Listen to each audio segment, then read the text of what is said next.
The crystal chandeliers of the Grand Plaza Ballroom sparkled like 1,000 stars. But Tion Asfaha felt like she was walking into a lion's den. Her hands trembled as she clutched her small purse, the silk of her emerald dress whispering against her brown skin with each nervous step. She'd received the invitation to the Park family's annual gala 3 days ago, slipped onto her desk with a handwritten note that simply said, "Your presence is requested."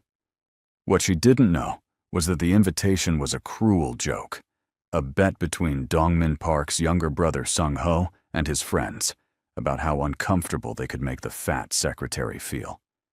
Xian pushed open the massive doors, and every conversation in the room died. 200 pairs of eyes turned toward her, and for a heartbeat, she wanted to run. The women in their designer gowns looked her up and down with thinly veiled disgust. The men smirked into their champagne glasses. But Xian had grown up in Eritrea, surviving things these privileged people couldn't imagine, and she'd learned long ago that the only way through fear was straight ahead. She lifted her chin and walked into that silence like she owned it. Dongmin Park stood near the bar, discussing a business merger with 3 executives, when the room went quiet. He turned, irritated by the interruption, and froze. His secretary, the woman he barely noticed during long office hours, stood in the entrance like she'd stepped out of a dream. The dress hugged curves he'd never allowed himself to see, and her natural hair was styled in elegant twists that framed her face. But it wasn't her appearance that stopped his heart. It was the fire in her dark eyes, the way she looked at the staring crowd like she dared them to say something. In that moment, something shifted in his chest, something he couldn't name. Sung-ho appeared at his brother's elbow, grinning wickedly. "Surprised? I invited your little assistant. Thought it would be funny to see her squirm in a room full of real people." He laughed, waiting for Dongmin to join in.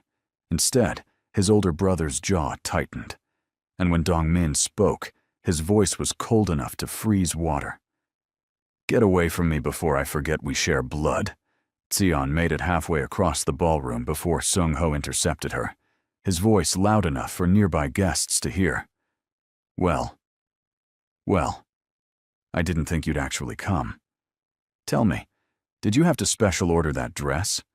Or do they make them in your size at normal stores?" His friend snickered behind him. Xian's stomach twisted, but she'd dealt with bullies before. She looked Sung-ho directly in the eye and smiled sweetly. "I got it at the same store where they sell manners and decency. You should visit sometime, though I think they might be out of stock in your size." The nearby guests gasped, then a few brave souls laughed.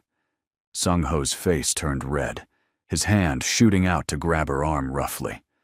"You don't speak to me that way, you—" Dibaful words cut off as Dongmin's hand clamped down on his wrist like iron. "Touch her again, and you'll need surgery to repair the damage." Dongmin's voice was quiet, deadly. He'd crossed the entire ballroom in seconds, moving faster than Xian had ever seen him move. Sung-ho jerked his hand back, shocked. Their father, Chairman Park, watched from across the room with narrowed eyes. Dongmin turned to Xian, and she saw something in his expression she couldn't quite read. "Dance with me." It wasn't a question. Before she could respond, his hand was on the small of her back, warm through the thin silk, guiding her toward the dance floor. Her heart hammered so hard she was sure he could feel it. "Sir, you don't have to," she started, but he shook his head. "Dongmin. Call me Dongmin." His hand slid around her waist, pulling her closer than was strictly proper, as a waltz began. "And I want to." They moved together, and Xian was acutely aware of everywhere their bodies touched. His cologne was subtle, expensive, mixing with something uniquely him that made her head spin. "I'm sorry about my brother," Dongmin said quietly, his breath warm against her ear. "He's cruel because he's weak. You handled him better than most." Xian looked up, surprised to find his face inches from hers, his dark eyes intense. "I've handled worse." Her voice came out breathier than she intended. "I'm sure you have," he murmured, and something in his tone made heat spread through her body.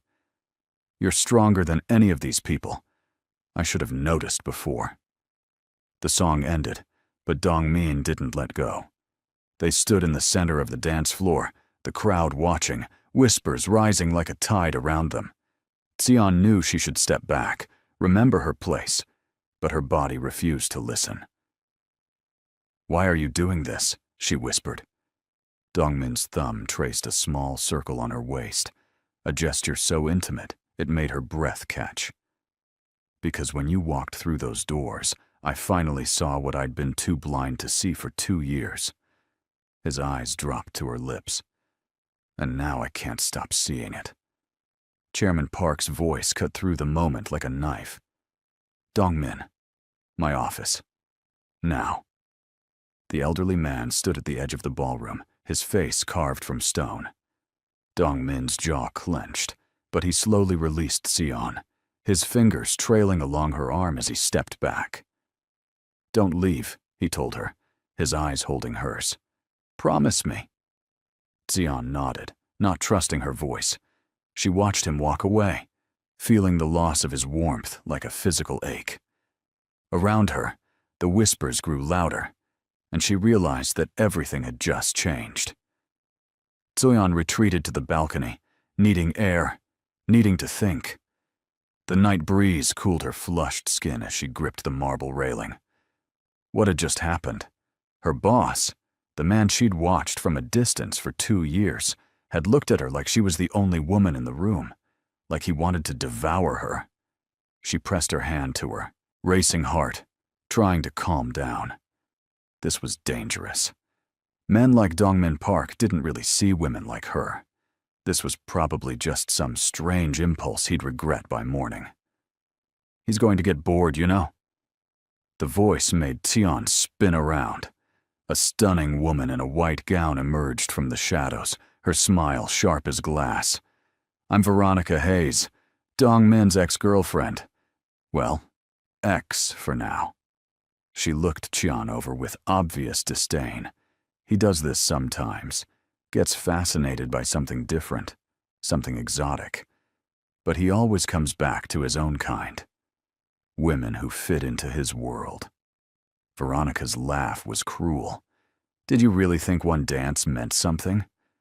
Honey, you're a novelty, a flavor of the week. Don't embarrass yourself by believing it's more." Before Xian could respond, Dongmin appeared in the balcony doorway. "Veronica, leave." His voice was flat, final. Veronica's confident smile faltered. "Dongmin, I was just—" He cut her off. "Leave, now, or I'll have security escort you out." Veronica's face twisted with anger, but she swept past him, pausing to whisper something Xian couldn't hear. Dongmin didn't even flinch.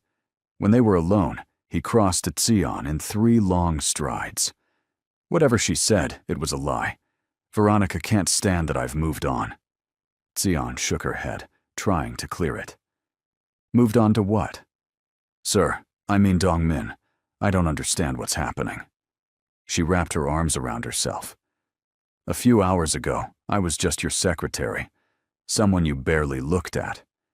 Now you're defending me to your family, dancing with me in front of everyone, and your ex-girlfriend is threatening me.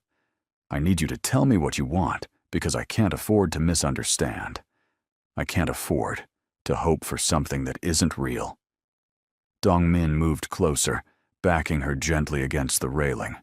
His hands came up to frame her face, thumbs stroking her cheeks with devastating tenderness. "I want everything," he said, his voice rough. "I want to know what makes you laugh. I want to hear about your life, your dreams, the things that made you strong enough to walk into that room tonight. I want to take you to dinner and actually talk to you instead of discussing quarterly reports."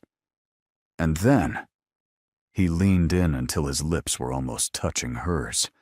"I want to kiss you, until we both forget our own names. Sion's breath stopped. You don't mean that. You can't.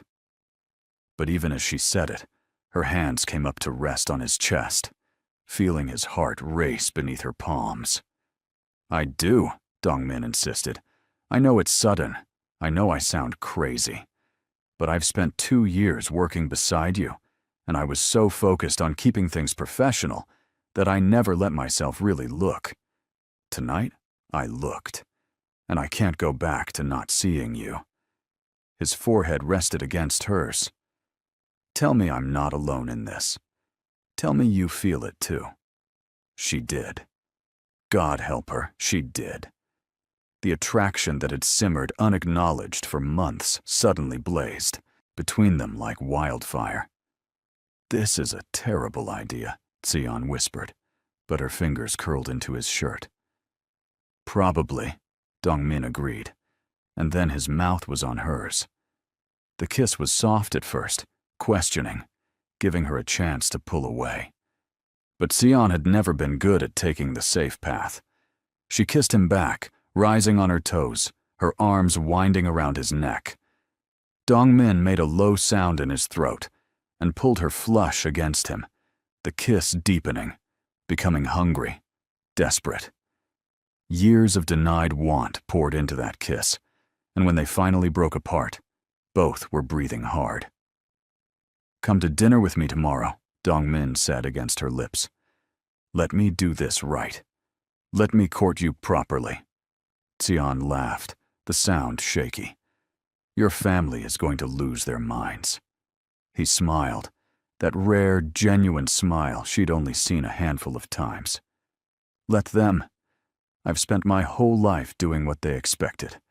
For once, I'm going to do what I want. And I want you. He kissed her again, softer this time, a promise. Say yes, Sion. Take a chance on me. She knew she should say no, knew this would complicate everything, possibly destroy her career and her life in Philadelphia. But standing there in his arms, feeling wanted and seen for the first time in years, Sion couldn't make herself care about the sensible choice.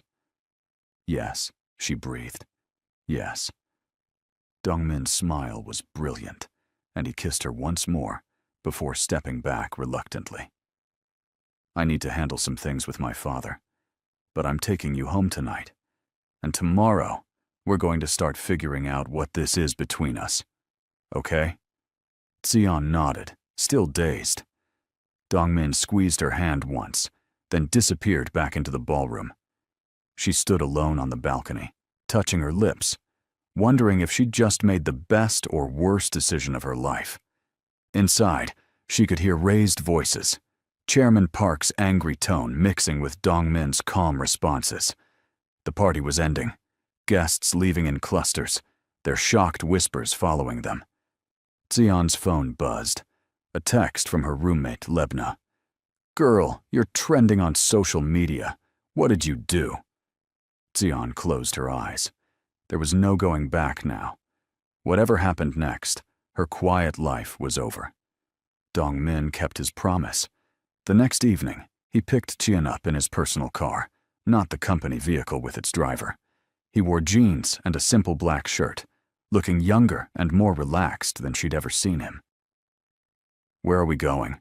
Qian asked as they drove through Philadelphia's streets.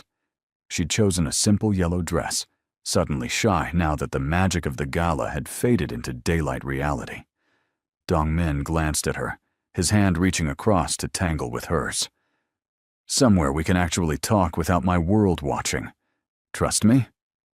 They ended up at a small Ethiopian restaurant in South Philadelphia, tucked away on a side street. Sion stared in surprise. How did you find this place? Dongmin looked almost embarrassed. I asked Lebna.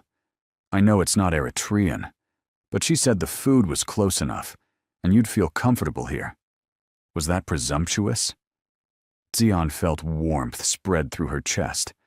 He'd put thought into this, tried to make her feel at home. It's perfect, she said softly. Inside, the owner recognized her, and raised an eyebrow at her companion but said nothing. They were seated in a private corner, and for the first time, they weren't boss and employee. They were just two people sharing a meal. The conversation flowed easier than Sion expected. Dongmin asked about her childhood in Asmara, her journey to America at 18, the family she'd left behind. She found herself telling him things she rarely shared, about her mother's strength, her father's quiet wisdom, the siblings she sent money to every month. "I grew up with very little," she admitted, "but we had love. We had each other. Coming here was like landing on another planet where everyone had so much, but seemed so empty."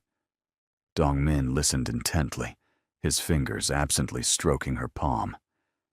"That's exactly how I feel in my world, surrounded by everything, connected to nothing." "Tell me about you," Sion urged, "not the corporate air, the real you." Dongmin was quiet for a moment, considering. "I don't know if there is a real me anymore.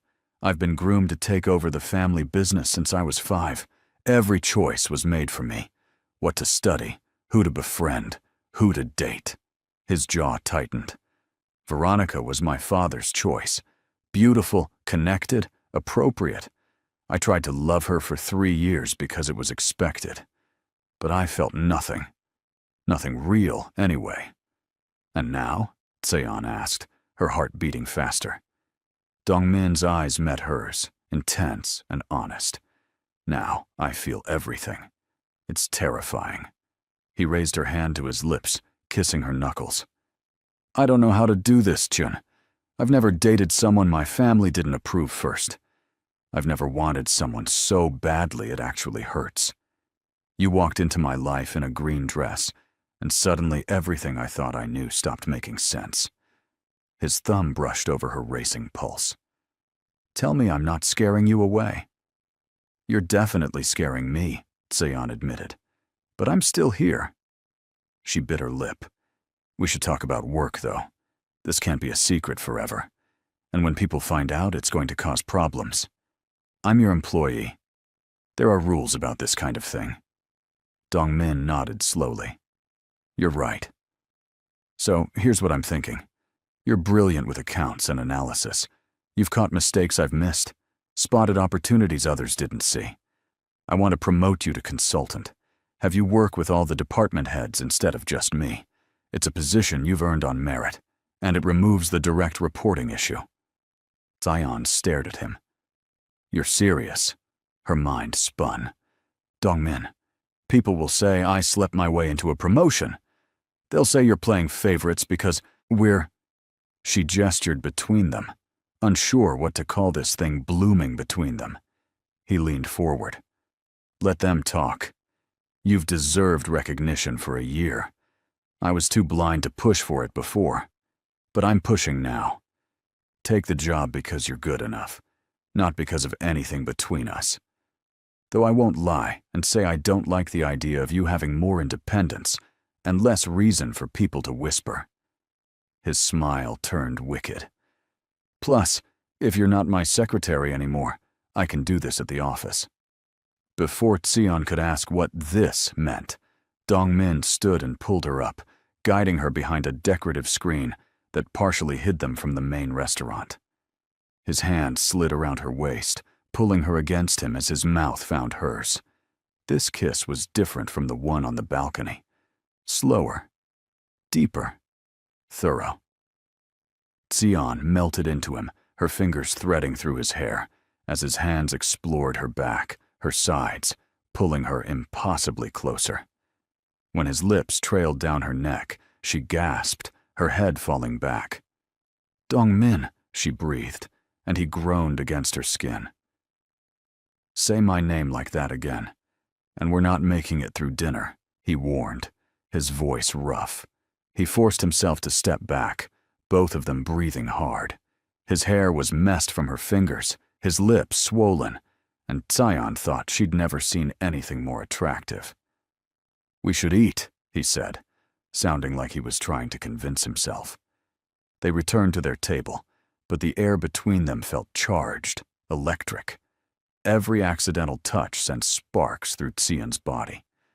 By the time dinner ended, the tension was almost unbearable. Dongmin drove her home, his hand possessively on her thigh, and walked her to her apartment door. "I want to come in," he said honestly. "But if I do, I'm not leaving until morning, and I want to do this right. I want you to know this isn't just physical for me." He cupped her face, though it's definitely physical too. He kissed her again, slower this time, savoring. "Go out with me again tomorrow, and the day after. Let me show you I'm serious about this, about us." Xian nodded, not trusting her voice. She watched him walk away, then leaned against her door, touching her lips, smiling like a fool. The next 2 weeks were a blur of stolen moments and secret dates. Dongmin took her to art museums and jazz clubs, tiny restaurants, and midnight drives. They talked for hours, learning each other's rhythms and quirks. At work, Xian moved into her new role, and while some coworkers whispered, her competence quickly silenced most criticism. But keeping their relationship secret was harder than either anticipated. Dongmin found excuses to stop by her office, his hand lingering on her shoulder, a beat too long. Xian caught herself staring at him during meetings, remembering how his hands felt on her body. It all came to a head one late evening when they were alone in the office, going over quarterly projections. Dongmin sat beside her at the conference table, his thigh pressed against hers, making concentration impossible. "You're not paying attention," Xian said, trying to focus on the spreadsheet. "I'm paying attention," Dongmin countered, his hand sliding onto her knee beneath the table. "Just not to the numbers." His fingers traced patterns on her inner thigh, making her breath catch. "Dongmin, we're at work." But her protest was weak, her body already responding to his touch. "It's after midnight. Everyone's gone." His lips found her neck. "And I've been wanting to do this all day." Xian's resolve crumbled. She turned, capturing his mouth with hers. The kiss immediately heated. Dongmin lifted her onto the conference table, stepping between her legs, his hand sliding under her skirt. "We shouldn't," Xian gasped, even as she arched into him. "We really shouldn't." But her fingers were already working the buttons of his shirt, desperate to feel his skin. "Tell me to stop," Dongmin challenged, his hands roaming higher. "Tell me you don't want this." But she couldn't, because it would be a lie. She wanted him with an intensity that scared her. Thunder cracked outside, rain suddenly pounding against the windows. The storm seemed to break whatever restraint they'd been holding on to. They came together urgently, desperately, learning each other's bodies in the flash of lightning.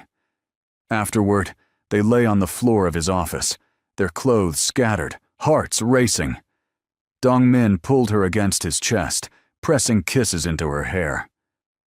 "Stay with me tonight," he murmured. "Come home with me. I don't want to let you go." Xian knew it was risky, knew they were crossing lines that couldn't be uncrossed. But wrapped in his arms, she couldn't bring herself to care. "Okay," she whispered. "Take me home." His penthouse was sleek and modern, all glass and steel with a view of the city lights. But what struck Xian was how empty it felt, how impersonal. Like a hotel room, not a home. Dongmin seemed to read her thoughts. "I know, it's cold. I've never really cared about making it warm before." He pulled her close. "Maybe you could help me change that. Leave some of your things here. Make it feel lived in." Xian's heart stuttered. "Dongmin, we've been together 2 weeks. Isn't that moving too fast?" He kissed her forehead. "Probably. But I already know you're not temporary for me. I want you in my space, in my life. I want to wake up next to you." That night, they made love slowly, thoroughly, learning every inch of each other. Dongmin was tender and passionate, attentive to every sound she made, every shiver. Xian had never felt so cherished, so desired. In the early morning hours, she lay against his chest, listening to his heartbeat, and let herself imagine a future she'd never dared dream of. But in the back of her mind, a small voice whispered warnings. This was too perfect, too fast. Something had to give. She pushed the thoughts away and burrowed, closer to Dongmin's warmth, choosing to live in this moment rather than worry about tomorrow. The next morning, they were eating breakfast in his kitchen when his phone rang. Chairman Park's name flashed on the screen. Dongmin answered, his expression guarded. Father. Xian couldn't hear the other side of the conversation, but she watched Dongmin's face harden. No, I'm not discussing this with you. My personal life is not up for debate. A pause. You don't get to make that decision. Another pause, longer this time. Fine, I'll be there this afternoon. Alone. He hung up, his jaw clenched. He knows, Dongmin said quietly. About us. Someone told him we've been seen together. He wants to talk. Xian's stomach dropped. Maybe you should listen to what he has to say. Dongmin turned to her, fierce. No. I know what he's going to say. That you're inappropriate, that this relationship is beneath me, that I'm embarrassing the family. And I don't care. He pulled her into his arms. You're the first real thing I've ever had. I'm not giving you up because my father is stuck in the past. But Xian saw the worry in his eyes, felt the tension in his body. She kissed him softly. Go talk to him. Hear him out. I'm not going anywhere. Though as she said it, she couldn't shake the feeling that forces beyond their control were already working to tear them apart. The meeting with Chairman Park went exactly as badly as Dongmin expected. His father had summoned him to the main family estate, a sprawling property that always made Dongmin feel like he was suffocating. They sat in the formal study, surrounded by portraits of ancestors who seemed to judge from their frames. This foolishness ends now, Chairman Park stated without preamble. Your secretary, this African girl, I don't care what's happened, but it stops today. I've already arranged for her to be transferred to our Atlanta office with a generous severance package. She'll be gone by the end of the week. Dongmin's hands clenched. You had no right to do that without consulting me. And her name is Xian. You'll use it. His father's eyes narrowed. I have every right. I own this company, and I won't let you destroy everything we've built for some passing infatuation. Son, be reasonable. Women like her, they're fine for a distraction. But they're not for marrying. They're not for building a legacy with. I've been patient, letting you sow your wild oats. But this has gone too far. People are talking. Your reputation is at stake. My reputation? Dongmin laughed bitterly. Or yours? Because I don't care what people say, Father.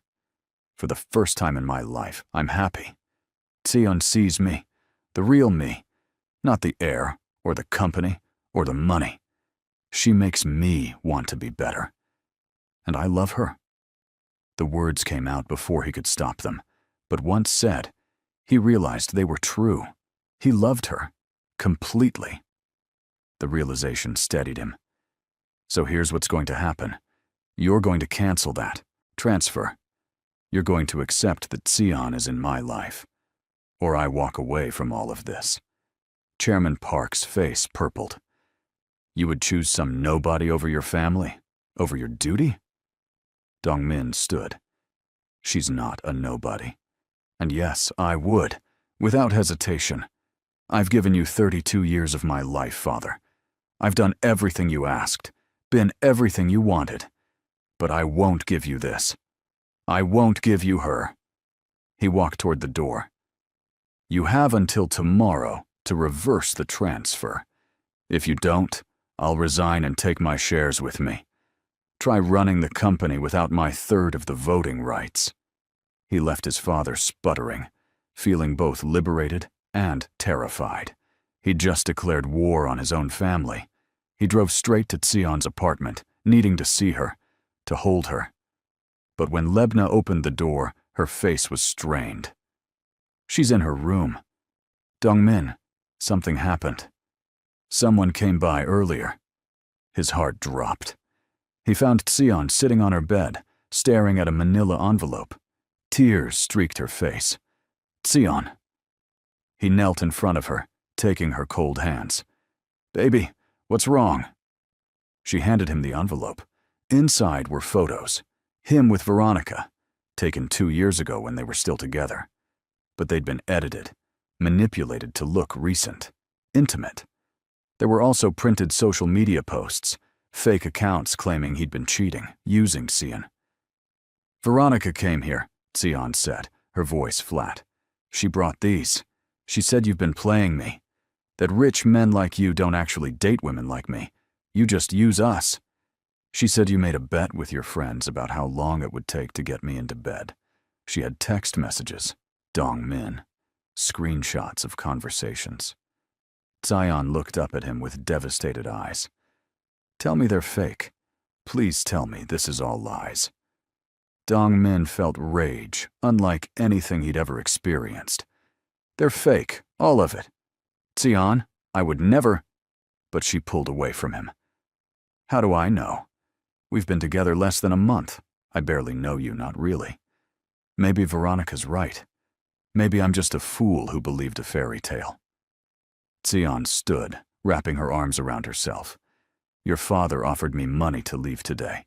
A lot of money. Enough to bring my whole family here, to set them up for life. He said I should take it and go before I get hurt worse. Maybe he's right. Maybe I should cut my losses. Dongmin felt panic claw at his chest. No! Sion, no! You can't believe... But she shook her head. I need time. I need to think. Please, just go. I'm not leaving you like this, Dongmin insisted. Sion, I love you. Do you hear me? I love you. I've never said that to anyone before, and I mean it with everything I am. But Sion's expression didn't change. Love? After 3 weeks? Dongmin, people don't fall in love that fast. Not real love. You're infatuated, or you feel guilty, or this is some rebellion against your father. But it's not love. Her words cut deeper than any knife. I think you should leave. I need to be alone. Dongmin wanted to argue, to make her understand, but he saw the walls going up in her eyes. Pushing now would only make things worse. I'll go, he said quietly. But I'm not giving up on us. Whatever Veronica told you, whatever fake evidence she manufactured, will prove it's false. I'll hire investigators. Sion cut him off. Don't. Just don't. Give me space, Dongmin. If what we have is real, it'll survive me taking a few days to think. He wanted to argue that every moment apart was agony, but he forced himself to nod. Okay, take your time. But know that I'm here. Whenever you're ready to talk, I'm here. He moved toward the door, then paused. And Sion? I do love you. That's not going to change, whether you believe it or not. After he left, Dongmin sat in his car, gripping the steering wheel until his knuckles turned white. Veronica had declared war, and she was fighting dirty. He pulled out his phone and made a call. I need information on Veronica Hayes. Everything. Financial records, phone records, anyone she's been in contact with recently. I don't care what it costs. If she wanted to play games, he'd show her exactly what happened when someone threatened something he loved. But even as he made plans, fear gnawed at him. What if Tion didn't come back? What if Veronica's poison worked? 3 days passed in agony. Tion didn't answer his calls or texts. At work, she was professional, but distant, conducting business through email and avoiding him completely. Dongmin felt like he was losing his mind. He'd never needed anyone before, never felt like he couldn't breathe without someone's presence. It was humbling and terrifying. His investigator finally came through with evidence that the photos and texts were fabricated. created by a graphic designer Veronica had paid. But he couldn't get Sion to talk to him long enough to show her the proof. It was Lebna who finally helped. She cornered him in the parking garage after work. She loves you too, you know. She's just scared. Sion has been hurt before, by people she trusted. Her ex back in Eritrea, he used her for money and status, then left her when someone better came along. She came to America alone with nothing, and she's built everything herself. The idea that she might lose it all again, that she might be wrong about you, it's paralyzing her. Lebna studied him. Are you serious about her? Because if you are not, if there's even a chance, you'll wake up one day and realize this was a mistake. Walk away now. She'll survive. But if you drag it out, if you let her fall deeper and then leave, it'll destroy her. I'm not leaving, Dongmin said fiercely. Ever. I'll wait as long as she needs. I'll prove myself however she requires. But I'm not walking away. Lebna nodded slowly. Then you need to fight for her. Grand gestures don't work on Sion. She's too practical. But consistency does. Show up, every day. Be there even when she pushes you away. Eventually, she'll believe you mean it. She handed him a key. I'm staying at my boyfriend's place tonight. Sion will be home alone. Use this wisely. Dongmin showed up at Sion's apartment with takeout from the Ethiopian restaurant, where they'd had their first date, and the evidence clearing his name. When she opened the door, surprise flashed across her face. I know you said you needed space, Dongmin said before she could speak. And I've tried to give it to you. But I can't let Veronica's lies stand between us without at least showing you the truth. After that, if you still want me to leave, I will. But please, just give me 10 minutes. Something in his expression must have convinced her because she stepped aside, letting him in. They sat on her small couch, and Dongmin showed her everything. The investigator's report proving the photos were edited. Bank records showing payments to the graphic designer. Phone logs proving Veronica had orchestrated everything. She's obsessed, he explained quietly. She can't accept that I've moved on, that I've found something real with you. I'm getting a restraining order against her, and I've arranged for security to watch your apartment. I'm not taking chances with your safety. Sion stared at the documents, tears rolling down her face. I'm sorry. I should have trusted you. I should have... Dongmin pulled her into his arms. No, don't apologize. Veronica was convincing, and you barely know me. I haven't given you enough time to build trust. But I will. He tilted her face up. I meant what I said. I love you. And I know it's fast. I know it sounds crazy. But I've never been more sure of anything. You're it for me, Sion. The last woman I'll ever love. His thumb brushed away her tears. But I understand if you need more time. If you're not ready to say it back. I can wait. I'll wait as long as you need. Sion kissed him, pouring everything she felt into it. Relief, love, longing, need. I love you too, she whispered against his lips. I've been terrified to admit it, but I do. I love you so much it scares me. Dongmin made a sound between a laugh and a sob, crushing her against him. They kissed desperately, making up for days apart. Hands roamed, clothes fell away, and they came together with an urgency born of fear and relief. Afterward, wrapped in each other's arms, Sion's head on his chest, Dongmin whispered, Don't shut me out again, please. Whatever happens, we face it together. But even as she agreed, even as they held each other close, neither knew that Veronica's schemes were just beginning. Rejected and humiliated by Dongmin's restraining order, she'd found a new ally in Sung-ho. Together, they were planning something that would test Dongmin and Sion's love in ways neither could imagine. In a dark bar across town, Veronica raised her glass to Sung-ho. To destroying your brother's happiness, she toasted. Sung-ho clinked his glass against hers, his smile vicious. And getting what we both deserve. Chairman Park's response to Dong-min's ultimatum was swift and brutal. Within a week, he'd frozen Dong-min's personal accounts, citing company policy about executives in inappropriate relationships. He called an emergency board meeting, attempting to have Dong-min removed from his position as chief operating officer. The vote failed, but barely, and the message was clear. Step in line or be destroyed. Dong-min moved out of his penthouse, which was owned by the family company, and into a modest apartment with Tseon.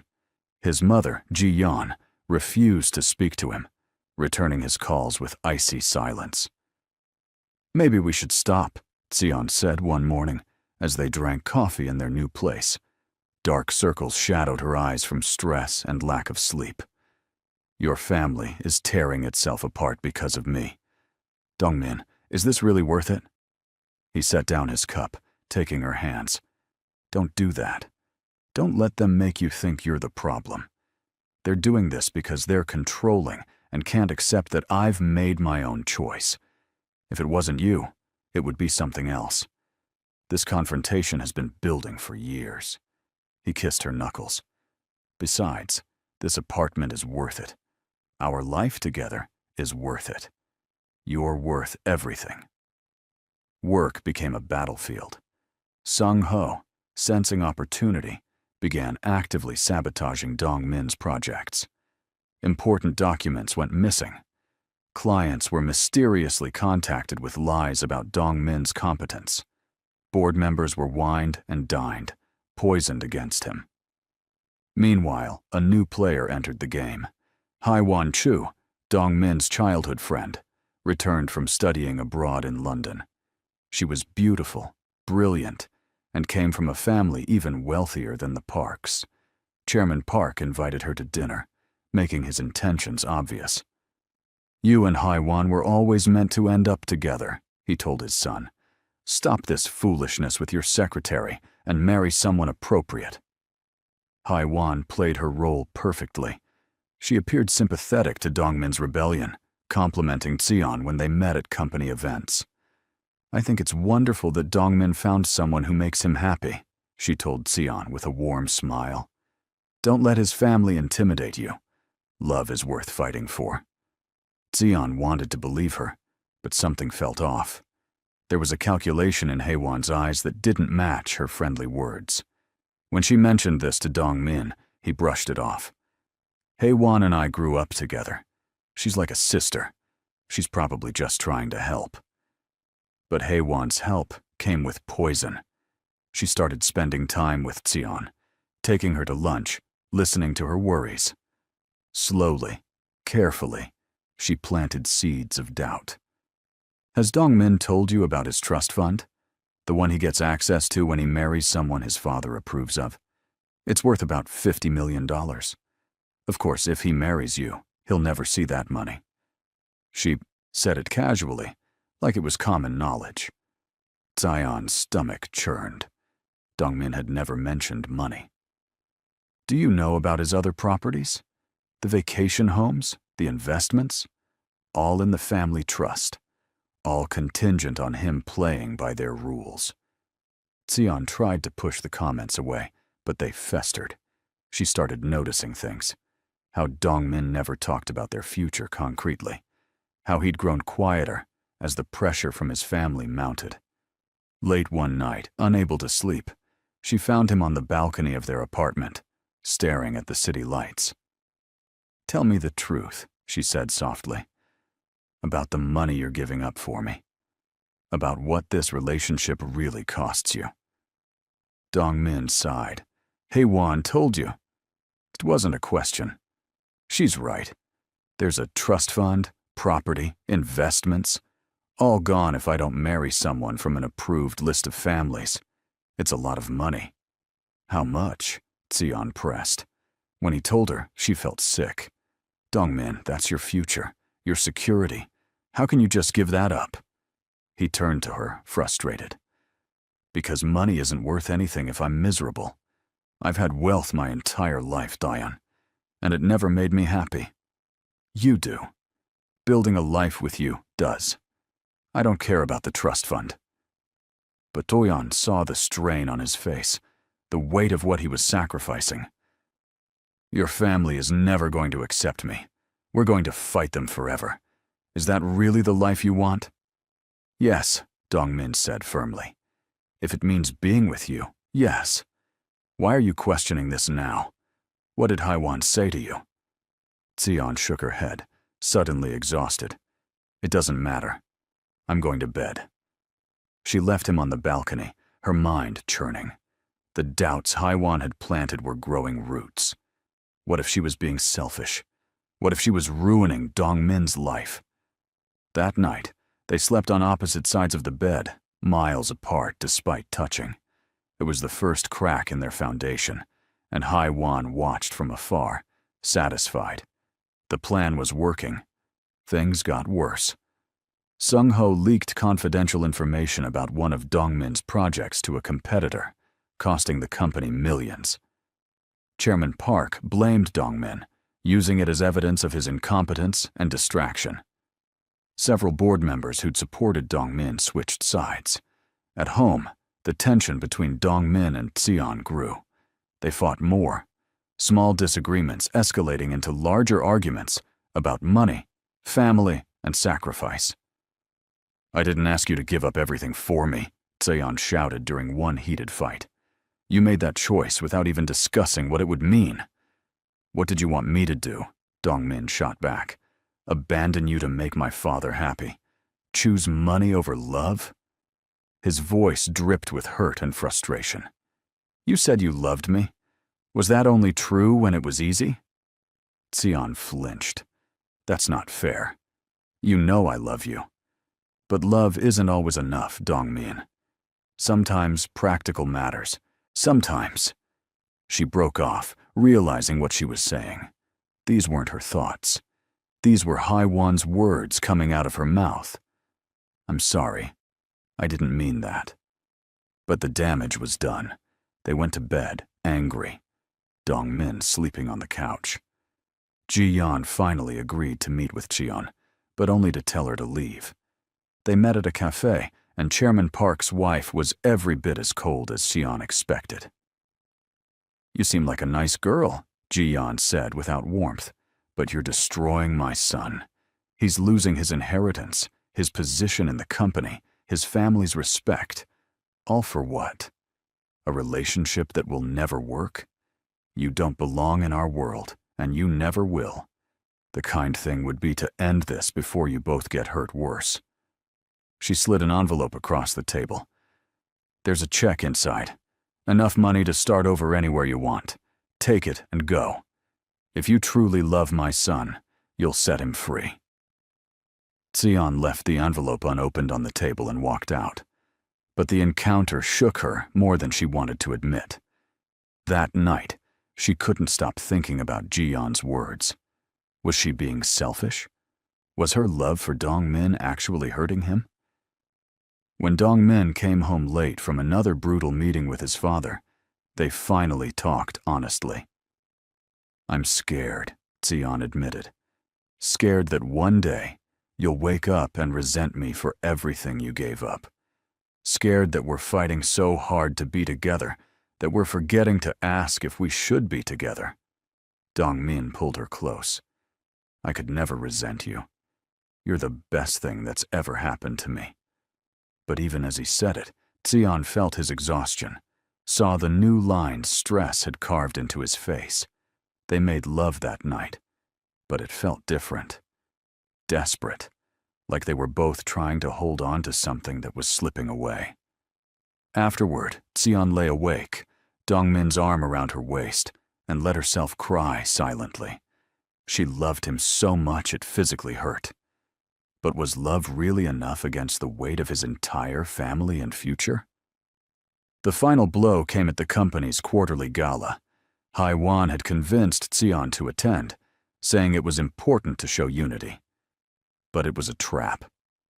During the party, Haiwan made sure Xian witnessed her dancing with Dongmin, their bodies close, their history obvious. She made sure Xian overheard her telling a group of executives about how she and Dongmin had been promised to each other as children. Of course, that was before his current distraction, Haiwan said, her tone implying Xian was temporary. But these things pass. He'll come back to where he belongs eventually. Xian felt something break inside her. She left the gala without telling Dongmin, taking a cab back to their apartment. She looked around at the life they'd built in 2 short months and realized she couldn't do this anymore. Not because she didn't love him, but because she loved him too much to watch him destroy himself for her. When Dongmin came home, panicked because she'd disappeared, he found her packing. "What are you doing?" His voice was tight with fear. "Xian, talk to me." "I can't do this," she said, tears streaming down her face. "I love you, Dongmin. But your family is right. We're from different worlds, and forcing them together is destroying both of us. You're losing everything because of me. Your money, your family, your position. And I'm losing myself, constantly wondering if I'm good enough, if I belong, if I'm being selfish by staying." She zipped her suitcase. "I need space, real space, not just a few days. I need to figure out if what we have is strong enough to survive this, or if we're just too different." "No." Dongmin blocked the door. "No, you don't get to run. We fight through this together. That's what love means, Xian. It means not giving up when things get hard." But Xian shook her head. "Sometimes love means knowing when to let go. Sometimes it means protecting the person you love from yourself." She touched his face gently. "If we're meant to be together, we'll find our way back. But right now, I need to breathe, and so do you." She kissed him softly, tasting her own tears. "Please don't make this harder than it already is." Dongmin wanted to fight, wanted to lock the door and refuse to let her leave. But he saw the pain in her eyes, the genuine belief that she was doing the right thing. Slowly, he stepped aside. Zoan walked out, each step feeling like death, but she forced herself to keep moving. Behind her, she heard Dongmin's broken sound, somewhere between a sob and a shout. She wanted to run back, to take it all back, but she kept walking. Lebna was waiting in her car downstairs. They'd planned this, knowing Dongmin would try to stop her. As they drove away, Xian looked back once. Dongmin stood on the balcony, watching her leave, and even from a distance, she could see his devastation.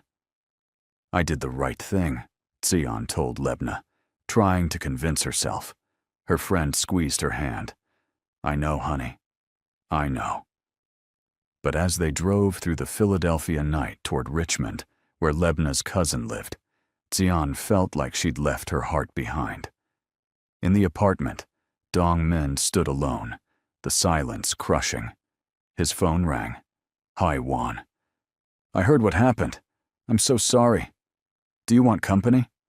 For the first time, Dongmin heard the false sympathy, the calculated timing.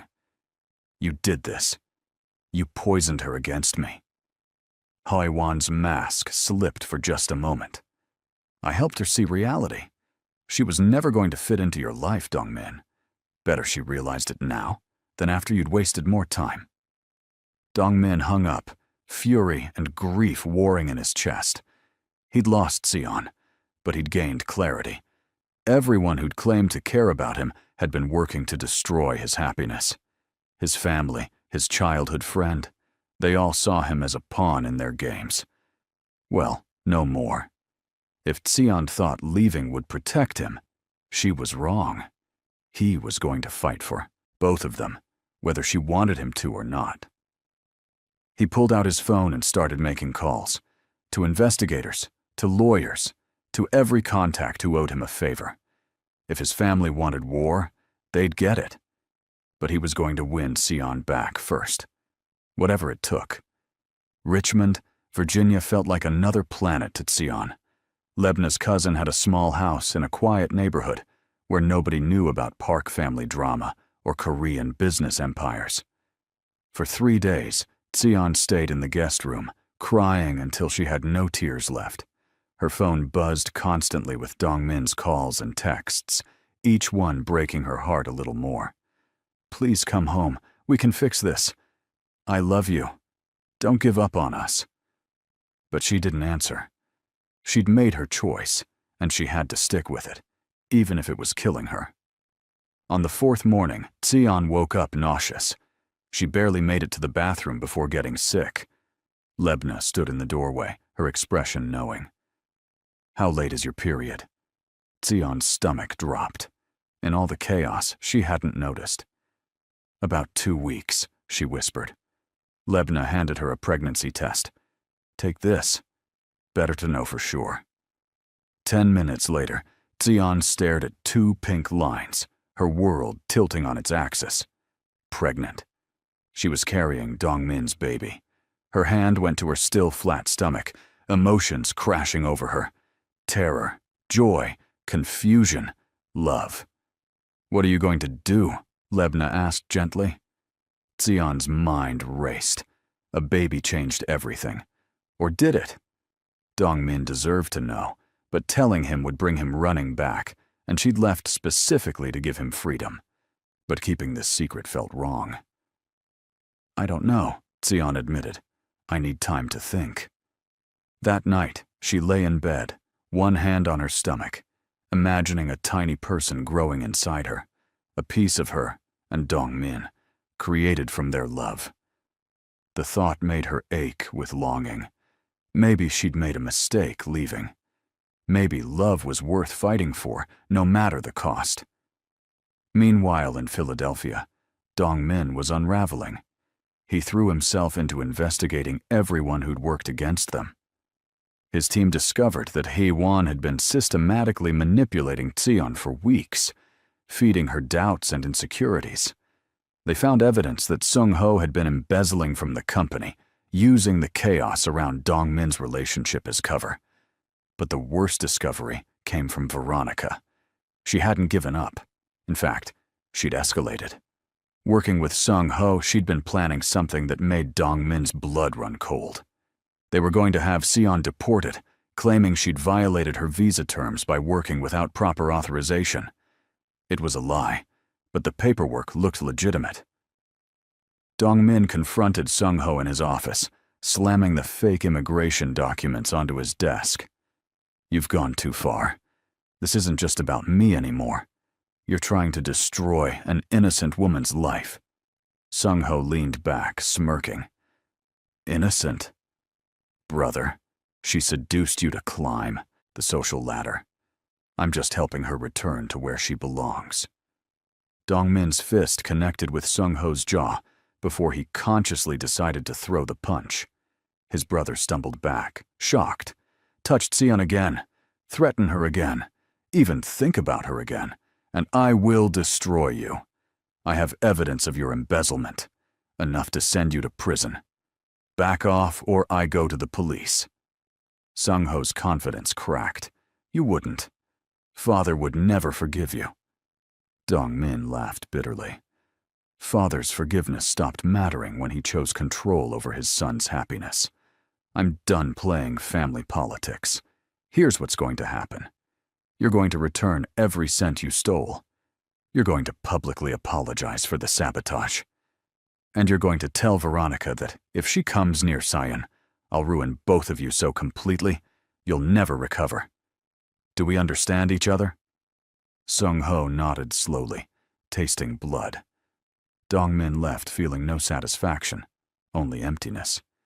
He'd won this battle, but without Tion, it meant nothing. Veronica, however, didn't get the message in time, or maybe she was too obsessed to care. She'd tracked Tion to Richmond, hiring a private investigator to follow her. When she learned about the pregnancy test purchase, she saw an opportunity. If Dongmin knew Tion was carrying his child, he'd never let her go. But if something happened to the baby, Tion would be too devastated to stay in Philadelphia. Veronica's grip on reality had slipped completely. She convinced herself she was doing Dongmin a favor, saving him from being trapped by a woman using pregnancy to keep him. Xian had decided to tell Dongmin about the baby. She couldn't keep something this important from him, regardless of their relationship status. He deserved to know he was going to be a father. She'd planned to call him that evening after her first prenatal appointment. She was walking back from the clinic, lost in thought about how to start the conversation, when a car suddenly swerved toward the sidewalk. Xian barely had time to jump back, but the car clipped her hip, sending her spinning to the ground. Pain exploded through her body as she hit the pavement hard. Through the shock, she saw the car speed away, but not before she recognized the driver. Veronica. Lebna found her 30 minutes later, alerted by a neighbor who'd seen the accident. Xian was conscious but bleeding, clutching her stomach and crying. The baby. Please, the baby. The ambulance ride was a blur of pain and fear. At the hospital, a kind doctor examined her while Lebna held her hand. You have a concussion and some bad bruising, but you're going to be fine. And your baby, the doctor smiled. Your baby is perfectly safe. Strong heartbeat, everything looks good. You were lucky. Xian sobbed with relief, but then the reality hit her. Veronica had tried to hurt her baby. This wasn't just relationship drama anymore. This was dangerous. Lebna made the call Xian was too shaken to make. Dongmin? It's Lebna. You need to get to Richmond Regional Hospital right now. Xian was in an accident. She's okay, but you need to come. She hung up before he could ask questions. In Philadelphia, Dongmin's heart stopped. He was in his car within minutes, making the 2-hour drive in 90 minutes, his hands shaking on the steering wheel. Xian was hurt. Nothing else mattered. Not their fight, not the separation, nothing. He needed to see her, to hold her, to know she was really okay. He burst into her hospital room like a storm. Xian was sitting up in bed, a bandage on her forehead, bruises already forming on her arms. When she saw him, everything she'd been holding back broke. Dongmin. His name came out as a sob, and then he was there, gathering her carefully into his arms, mindful of her injuries. I'm here. I've got you. You're safe. He pressed kisses to her hair, her face, anywhere he could reach. What happened? Lebna said an accident, but Xian pulled back to look at him. It wasn't an accident. It was Veronica. She tried to hit me with her car. The color drained from Dongmin's face, replaced by a rage so intense it scared them both. She what? His voice was deadly quiet. I'm calling the police right now. She's going to prison for attempted murder. But Xian grabbed his hand. There's something else you need to know. Something important. She took a deep breath, terrified and hopeful. Dongmin, I'm pregnant. We're going to have a baby. For a moment, he just stared at her, processing. Then his expression transformed, cycling through shock, joy, fear, and fierce protectiveness. A baby. We're having a baby. He cupped her face gently. When did you find out? 4 days ago. I was going to tell you tonight. Fresh tears spilled down her cheeks. I'm sorry I left. I'm sorry I didn't trust us enough to fight through the hard parts. I was so scared of ruining your life that I almost lost what matters most. Dongmin kissed her softly, carefully. You could never ruin my life. You are my life. You and this baby, you're everything. And I swear to you, on everything I am, I will protect you both. Veronica, my family, anyone who tries to hurt you will have to go through me first. The police came to take Xian's statement. She described the incident, identified Veronica, and they issued a warrant for her arrest. But Veronica had fled. Sung-ho, trying to save himself, told police she'd left the country, probably back to her family's estate in France. "We'll work with international authorities," the detective promised. "She'll face justice." But the damage was done. The threat against Xian and their baby was real, and Dongmin wouldn't rest until Veronica was locked up, or at least far enough away to never threaten them again. That night, Dongmin stayed in the hospital chair beside Xian's bed, holding her hand while she slept. The doctor wanted to keep her overnight for observation. In the quiet darkness, Dongmin let himself feel everything he'd been holding back. Fear that he'd lost her, relief that she was okay, wonder that they'd created a life together, and underneath it all, a bone-deep determination. He'd failed to protect her from his toxic world, but that ended now. He was going to burn down anyone and anything that threatened his family. Ji-Yan arrived at the hospital the next morning. Lebna had called her, figuring the woman had a right to know about her grandchild even if she'd been cruel to Xian. Dongmin tensed when his mother walked in, moving protectively closer to Xian. But Ji-Yan's expression wasn't cold anymore. It was shaken. "I heard what Veronica did. Dongmin, I had no idea she was capable of such violence. If I'd known..." She stopped, looking at Xian with something that might have been shame. "I owe you an apology. Several, actually. I let fear make me cruel. Fear that my son was making a mistake. Fear of change.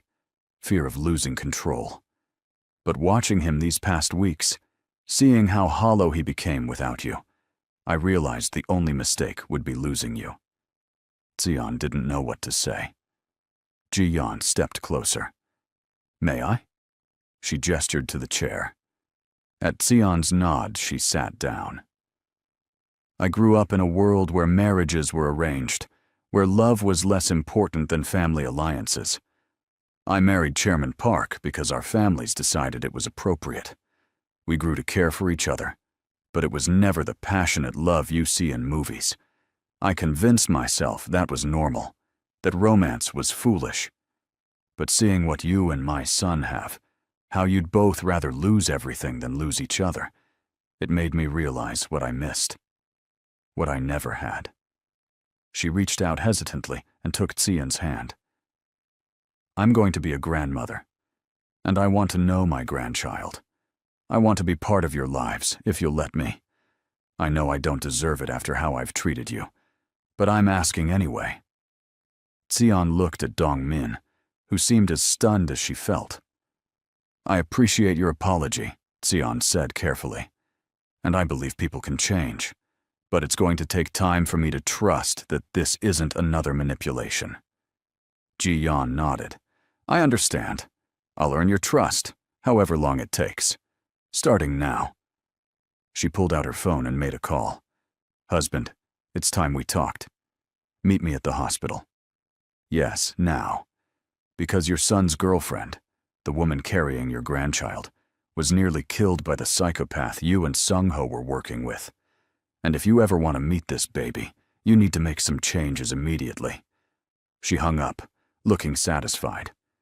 "He'll be here within the hour, and he'll listen, or he'll lose his entire family." Chairman Park arrived looking furious, but that fury faded when he saw Xian's injuries, saw his wife's fierce expression, and heard the full story of Veronica's attack. For the first time in weeks, Dongmin saw his father truly shaken. "I didn't know she would go this far. I thought..." He stopped, seeming to realize how pathetic the excuse sounded. "I thought I was protecting the family name. Instead, I drove away my son and endangered an innocent woman and my grandchild. I've been a fool." He looked at Dongmin. "I don't expect forgiveness, but I'm asking for a chance to make this right. Tell me what you need." "Public support," Dongmin said immediately. "I want you to announce to the board, to the family, to everyone, that Xian is my partner and the mother of your grandchild. I want you to make it clear that anyone who disrespects her disrespects you. I want you to stop Sung-ho's sabotage and make him face consequences for his embezzlement. And I want my trust fund and position in the company restored, not because I care about the money, but because I earned them. He took Tian's hand.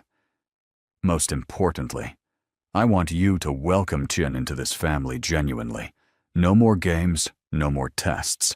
She's mine, and I'm hers, and our child deserves grandparents who love them unconditionally. Chairman Park was quiet for a long moment. Then he did something Dongmin had never seen. He bowed, a deep formal bow of respect and apology. You have it all. Every requirement. I will spend the rest of my life making up for how I've treated both of you. He straightened. And Sung Ho will face the authorities for his crimes. I've protected him too long. Let him become a monster. That ends today. It wasn't everything. Trust wouldn't rebuild overnight. But it was a start. And Xian saw hope bloom on Dongmin's face for the first time in weeks. Xian was released from the hospital that afternoon with instructions to rest. Dongmin brought her back to Richmond, respecting that she needed recovery time away from Philadelphia's chaos. But now he stayed with her, and they spent the next week reconnecting, healing both physically and emotionally. They talked about the baby, about their future, about how to build a life together, despite everything working against them. We're going to be parents, Xian said one evening, still marveling at the reality. Are you scared? Dongmin admitted. Terrified, but also excited. We're going to be good at this, better than our parents were. They made love carefully that week, Dongmin treating her like she was made of glass, until Xian laughingly told him she wasn't that fragile. Afterward, lying tangled together, Dongmin's hand on her stomach where their baby grew, Xian felt peace for the first time in months. I love you, she whispered. I never stopped, even when I left. I was just so scared. Dongmin kissed her temple. I know, and I love you. We're going to get through this, together. No more running, no more letting other people drive wedges between us. It's you and me against the world if necessary. Xian smiled. You and me and baby makes 3. His answering smile was brilliant, and she knew they were going to be okay. But Veronica was still out there. And Sung Ho, facing prison time, was desperate. The battle wasn't over. In fact, it was about to get much worse. 3 weeks after the hospital, Xian and Dongmin returned to Philadelphia together. This time, everything was different. Chairman Park had made good on his promises. At a company-wide meeting, he announced that Dongmin was promoted to president and CEO, and that Xian would be joining as chief strategy officer after the baby was born. More importantly, he introduced Xian as his future daughter-in-law and publicly apologized for his previous behavior. The room erupted in shocked whispers, but nobody dared object. The message was clear. Xian was family now, and the Park Patriarch's word was law. Sung Ho watched from the back of the room, his face twisted with hatred. He'd been demoted to a junior position, his embezzlement exposed to the board, though Chairman Park had kept it from going public to avoid scandal. His accounts were frozen, his privileges revoked. But what enraged him most was watching Dongmin win everything. The company, the family's approval, and Xian. It wasn't fair. Sung Ho had worked just as hard, been just as loyal, but he'd always been the spare, the backup son. Now he was nothing, and someone was going to pay. Xian moved back into Dongmin's apartment, but this time they made it theirs. She hung photos from Eritrea, added colorful textiles, and warmth to the cold, modern space. Dongmin loved watching her nest, preparing for their baby. At 3 months pregnant, she was starting to show, a small bump that he couldn't stop touching. They went to doctor's appointments together, heard their baby's heartbeat, and cried together at the first ultrasound. It's real, Xian whispered, staring at the tiny form on the screen. We made a person. Dongmin squeezed her hand, overwhelmed with love for both of them. But work presented new challenges. While Chairman Park supported them, many executives and employees didn't. They saw Xian as an outsider who'd seduced her way to the top. Her ideas in meetings were questioned more harshly than anyone else's.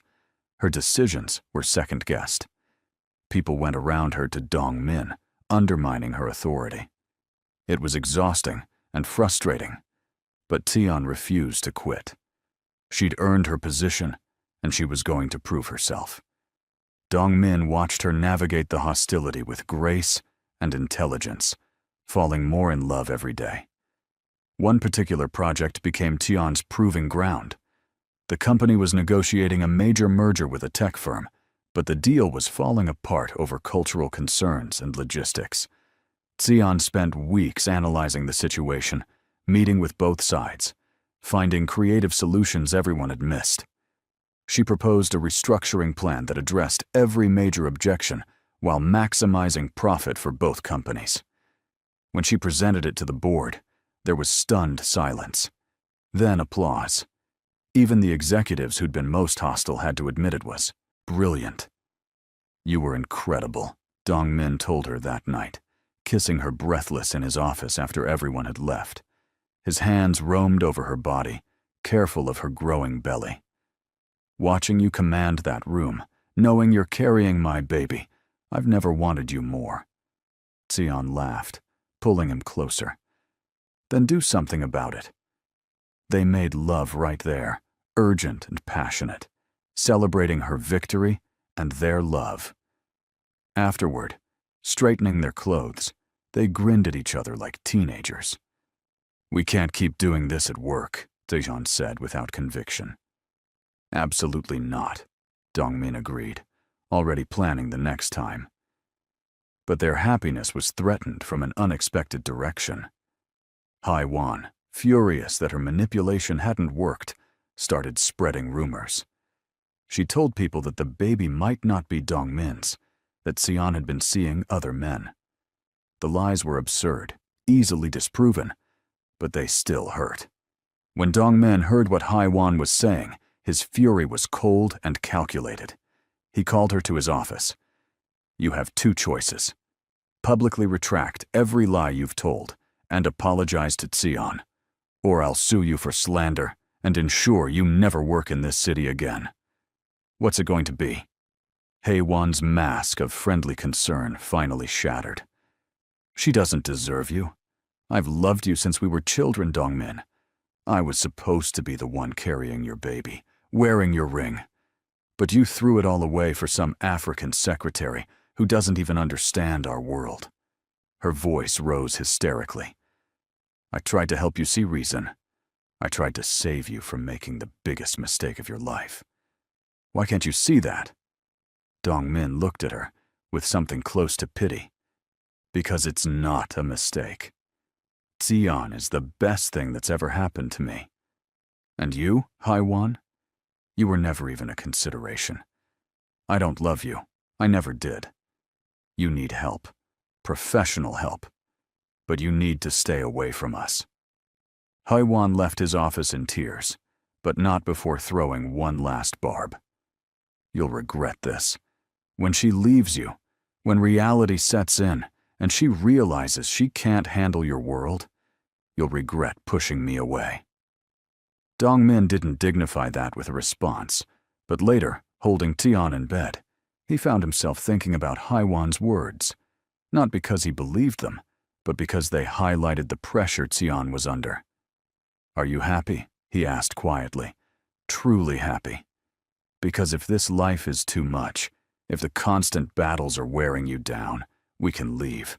Start over somewhere else." Xian turned to face him, her hand covering his where it rested on her stomach. "I'm happy. Exhausted sometimes, frustrated often, but happy. Because I'm with you. Because we're building something real." She kissed him softly. "I won't pretend it's easy. Your world is harsh, and people are cruel, but I'm tougher than they think. My mother raised me to bend, but never break. I can handle this, Dongmin, as long as we face it together. He pulled her close, breathing in her scent, letting her strength flow into him. They were going to make this work. They had to. The merger Xian had saved became a massive success. The tech company's CEO personally thanked her, and industry publications wrote articles praising her innovative approach. Overnight, Xian went from being seen as Dongmin's questionable girlfriend to being recognized as a legitimate business mind. Job offers poured in from competitors, all offering substantial salaries and positions. She turned them all down, loyal to the company and to Dongmin. But the offers proved her worth, silencing many critics. Chairman Park, true to his word, had been working on changing family dynamics. He arranged a family dinner at the main estate, insisting everyone attend. Ji Yan had been visiting Xian weekly, bringing baby gifts and slowly building a real relationship. She'd shared stories about Dongmin's childhood, about her own struggles in the Park family, creating bonds of understanding. Now she stood beside Xian at the formal dinner, a united front. Extended family members who'd been coldest toward Xian were noticeably warmer, reading the shift in power correctly. But Sung Ho's absence was conspicuous. He'd been invited, but hadn't shown. Chairman Park's expression was grim. My youngest son has become someone I don't recognize. I take responsibility for that. I enabled his worst traits, protected him from consequences, and created a monster. He looked at Dongmin and Xian. I'm working with authorities to ensure he faces appropriate punishment for his crimes. But I want you both to be careful. Desperate people do desperate things, and Sung Ho is very desperate right now. The warning sent chills down Xian's spine. She'd already been attacked once. Would Sung Ho come after them too? Security was increased around their apartment and offices.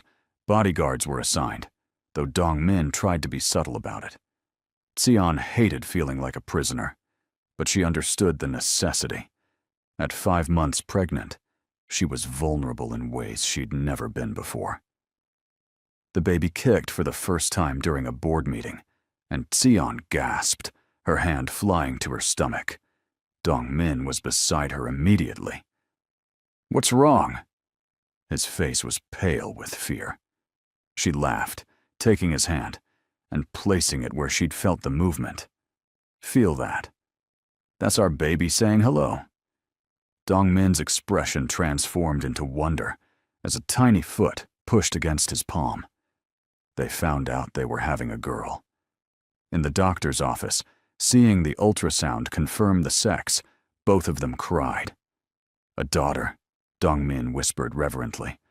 We're having a daughter. Xian watched emotions play across his face. Joy, fear, fierce protectiveness. She's going to have you wrapped around her tiny finger, Xian teased. Absolutely, he agreed without shame. She's going to be spoiled rotten and loved beyond measure. They left the appointment glowing, stopping to buy entirely too many pink outfits.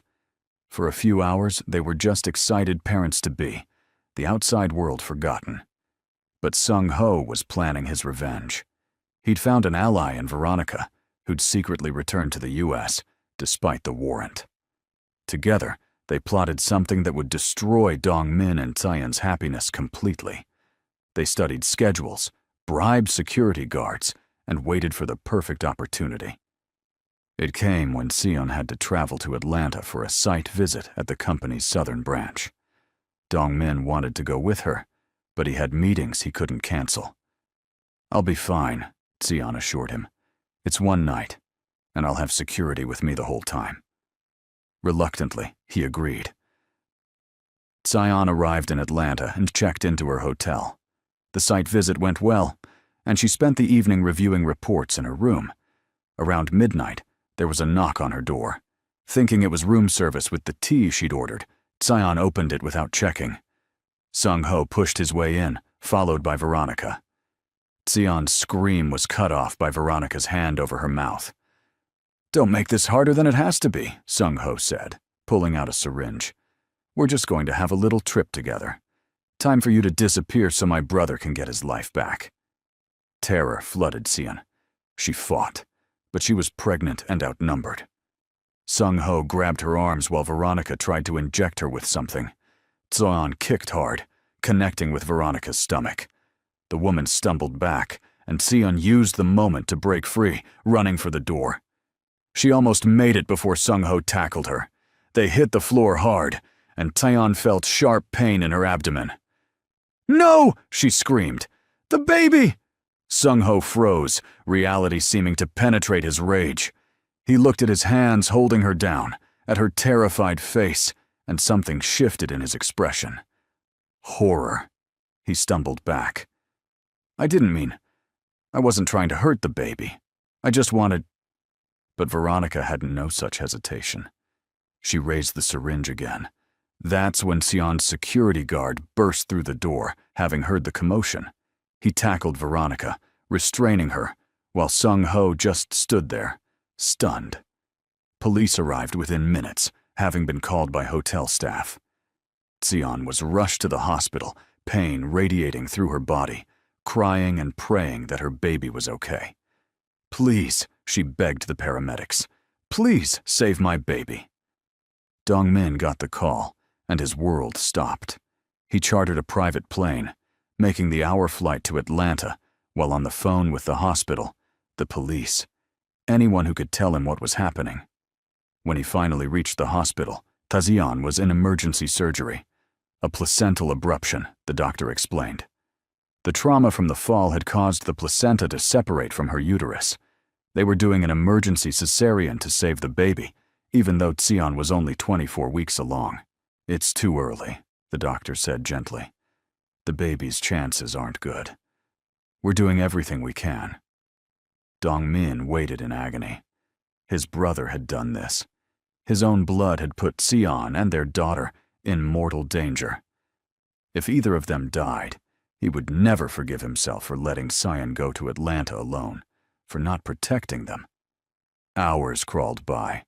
Finally, a doctor emerged. "Your daughter is alive. She's very small, only 1 pound, and she'll need to stay in the NICU for months. But she's a fighter. And Seon is stable. The surgery went well. You can see her soon." Dong-min collapsed into a chair, sobbing with relief and residual terror. 1 pound. His daughter was 1 pound, fighting for life because of his family's cruelty. Seon woke up in the hospital feeling empty. Her hands went immediately to her stomach, finding it flat, and panic seized her. "My baby. Where's my baby?" A nurse appeared beside her. "Your daughter is alive. She's in the NICU. You had to have an emergency C-section, but both of you made it through. You're going to be okay." Relief and fear warred in Taeyeon's chest. "I want to see her. Please, I need to see her." The nurse smiled kindly. "Let me check with the doctor. Your partner is here too. He's been waiting for you to wake up." Moments later, Dong-min was there, holding her hand, tears streaming down his face. "I'm so sorry," he choked out. "This is my fault. My family, my brother. I should have protected you better. I should have..." Seon squeezed his hand. "Stop. This isn't your fault. Sung-ho and Veronica did this, not you." But she could see the guilt eating him alive. A doctor came in, explaining Seon's condition and recovery. Then, when she was stable enough, they wheeled her bed to the NICU so she could see her daughter. Nothing prepared Seon for the sight. Her baby was so tiny, covered in wires and tubes, fighting for every breath in an incubator. She was perfect and terrifying. "She doesn't have a name yet," the nurse said softly. "Would you like to name her?" Seon looked at Dong-min through tears. They'd planned to wait until she was born to decide. "Amara," Seon whispered. "It means grace, and she's going to need all the grace in the world to survive this." Dong-min nodded, touching the incubator gently. "Amara Park, our little fighter. They stayed there for hours, talking to their daughter, telling her to be strong, that they loved her. The NICU doctor was honest about her chances. The next 72 hours are critical. She's at high risk for brain bleeds, lung damage, infections. I won't lie to you. It's going to be a long, scary road. But premature babies surprise us every day. Sung-ho and Veronica were arrested. The charges were serious: kidnapping, assault, attempted murder. Both were denied bail, deemed flight risks. Chairman Park came to Atlanta, looking like he'd aged 10 years overnight. He stood outside the NICU, staring at his granddaughter through the glass, his face carved with grief and guilt. "I did this," he said quietly to Dong-min. "I created the environment that turned Sung-ho into this. I prioritized pride over people, control over love. That little girl fighting for her life is paying the price for my mistakes." His voice broke. "I am so sorry.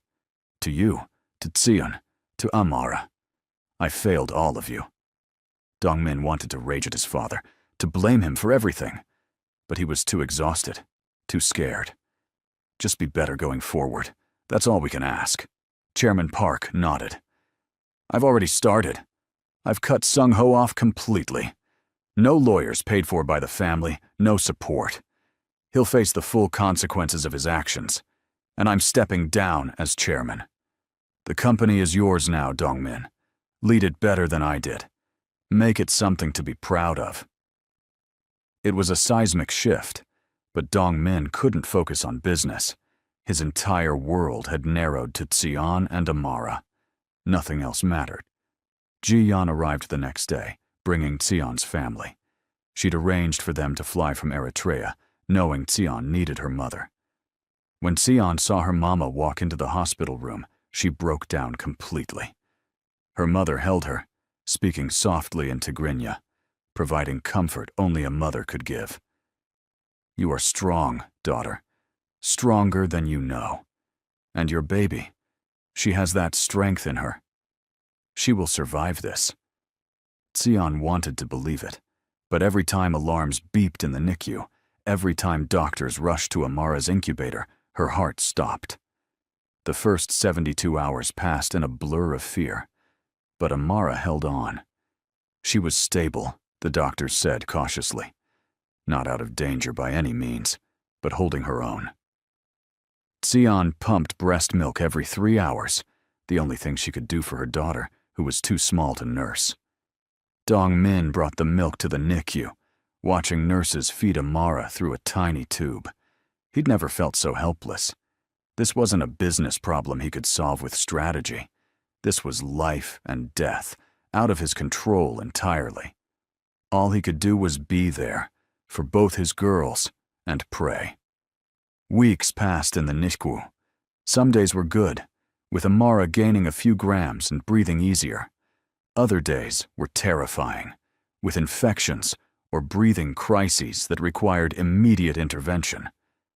Tseon barely left the hospital, sleeping in a chair by the incubator. Dong-min split his time between the hospital and work, trying to keep the company running, while his personal life was in crisis. They were both exhausted, running on coffee and fear. But they were together, and slowly, Amara was growing stronger. At 2 pounds, then 3, she started to look less fragile. The day they got to hold her for the first time was transformative. Tseon sat in a rocking chair, while a nurse carefully placed Amara on her chest for skin-to-skin contact. The baby was still covered in wires, still needed oxygen support, but she was in Tseon's arms, real and warm and alive. Tseon cried, talking to her daughter, telling her about her heritage, about the family waiting for her, about how loved she was. Dong-min watched, his heart so full it hurt. When it was his turn to hold her, he was terrified of hurting her. But the nurse guided him. Amara settled against his chest, and Dong-min was lost. This tiny person owned him completely. "We're going to be okay," Tseon said that night. the first time either had said it and believed it. They were in Sion's hospital room, Amara stable enough that they could step away for a few hours. All three of us. We're going to make it through this. Dongmin pulled her into his arms. I know. And when we do, when Amara comes home, I want us to get married. Not a big wedding. Just us and our families, making it official. I want you to be my wife, Sion. I want our daughter to grow up seeing her parents committed to each other. What do you say? Sion's answer was to kiss him, deep and sure. Yes. Absolutely. Yes. The trial for Sung-ho and Veronica was mercifully quick. The evidence was overwhelming, and both accepted plea deals to avoid life sentences. Sung-ho got 15 years for kidnapping and assault. Veronica got 20 for her previous attack, plus the kidnapping. At sentencing, Sung-ho addressed the court. I want to apologize to my brother and Sion. I let jealousy poison me. I became something I'm ashamed of. There's no excuse for what I did. I hope someday you can forgive me, though I don't deserve it. Dongmin sat in the courtroom, holding Sion's hand, and felt nothing. His brother was a stranger. The only family that mattered was the one he'd built with Sion. After 2 months in the NICU, Amara was finally strong enough to go home. She weighed 5 pounds, a huge milestone. She still needed oxygen support and careful monitoring, but she could leave the hospital. Sion and Dongmin brought her to their apartment, which they'd prepared with every safety measure imaginable. That first night, taking turns watching her sleep in the bassinet beside their bed, they marveled at the miracle of her existence. We made her, Sion whispered, this perfect little person. Dongmin kissed his daughter's tiny forehead. She's going to be amazing. Strong like her mother, stubborn like her father. Life settled into a new rhythm. Feedings every 3 hours, doctor appointments, monitoring equipment. Exhausting, but joyful. Sion took maternity leave, focusing entirely on Amara. Dongmin worked from home as much as possible, unwilling to miss a moment. They were sleep-deprived and stressed, but they'd never been happier. Ji-yeon visited often, proving herself a devoted grandmother. Chairman Park, now just father to them, came weekly with gifts and stories. He was different now, humbled and genuine. The family that had once rejected Sion now embraced her completely. 6 months after Amara's traumatic birth, she was thriving. She'd caught up developmentally, was off oxygen, and had the brightest smile. The doctors called her a miracle baby, and Dongmin and Sion agreed. They planned a small wedding for the following month, ready to make their commitment official. One evening, Dongmin was playing with Amara on the floor while Sion cooked dinner, and he felt overwhelming gratitude. Everything they'd been through, all the pain and fighting, had led to this moment. Their daughter giggling as he made silly faces, the woman he loved humming in the kitchen, the smell of home cooking filling their apartment. This was happiness. This was everything. The morning of the wedding dawned clear and bright, a perfect October day in Philadelphia. Sion stood in her childhood bedroom at her mother's house, where she'd been getting ready with her family and Lebna. Her wedding dress was a blend of traditional Eritrean design and modern elegance, white silk with gold embroidery, reflecting both her heritage and her new life. Her mother fastened a traditional Habesha Kimi's necklace around her neck, tears in her eyes. Your father would be so proud. You've built a beautiful life here, daughter, against all odds. Sion hugged her mama, careful not to wrinkle the dress. Her father had passed 2 years ago, but she felt his presence today. At the venue, a historic estate outside the city, Dongmin was equally nervous. He wore a traditional Korean hanbok for the ceremony, honoring his heritage, as Taezeon was honoring hers. His best friend from college, someone who'd remained loyal through all the family drama, stood beside him as best man. You ready for this? His friend asked. Dongmin smiled, thinking of Xion and Amara. I've been ready since the moment she walked into that gala. Everything else was just getting here. His mother appeared, adjusting his collar. Your father wanted me to give you this. She handed him a letter. Dongmin opened it to find his father's blessing, written in careful script. The ceremony itself was beautiful and unique, blending Korean and Eritrean traditions. Tsayan's uncle walked her down the aisle since her father couldn't, and when Dongmin saw her, he forgot how to breathe. She was stunning, radiant, everything he'd ever wanted. Their vows were personal and heartfelt. Xion promised to stand beside him through every challenge, to build a life filled with love and laughter, to raise their daughter with strength and grace. Dongmin promised to honor her always, to see her as his equal in all things, to create a home where their family could thrive. When the officiant pronounced them husband and wife, their kiss was met with cheers and applause. The reception mixed both cultures beautifully. Korean barbecue stations stood alongside Eritrean injera and stews. Traditional music from both countries played. Guests from two different worlds mingled, united in celebrating this union. Chairman Park gave a speech that had people crying. I almost destroyed what my son had found, because I was afraid of change, afraid of losing control. But Xion taught me that love doesn't diminish us, it expands us. She brought light into my son's life and gave us a granddaughter who has healed wounds I didn't know we had. I'm honored to call her my daughter. He raised his glass. To Dongmin and Xion, may your marriage be filled with the courage you've already shown. Jiyan carried Amara, who was now 9 months old, and happily babbling at everyone. The baby wore a tiny hanbok that matched her father's, and every guest took turns cooing over her. During the couple's first dance, Dongmin held Xion close and whispered, "This is everything I never knew I needed. You, Amara, this life we've built. Thank you for not giving up on us." Xion smiled against his chest. "Thank you for fighting for us when I was too scared to fight for myself. We make a good team, Mr. Park." He laughed. "We make a perfect team, Mrs. Park." Later, as the party continued, Xion's mother pulled her aside. "I have something for you. Your grandmother gave it to me when I married your father, and now I pass it to you." She placed a delicate gold bracelet on Xion's wrist. "This has been in our family for 4 generations. It represents the strength of the women who wore it, the love they built, the challenges they overcame. You've honored that tradition. Wear it, and remember where you come from." Xion touched the bracelet, feeling the weight of history and blessing. "I will, Mama, and someday I'll give it to Amara."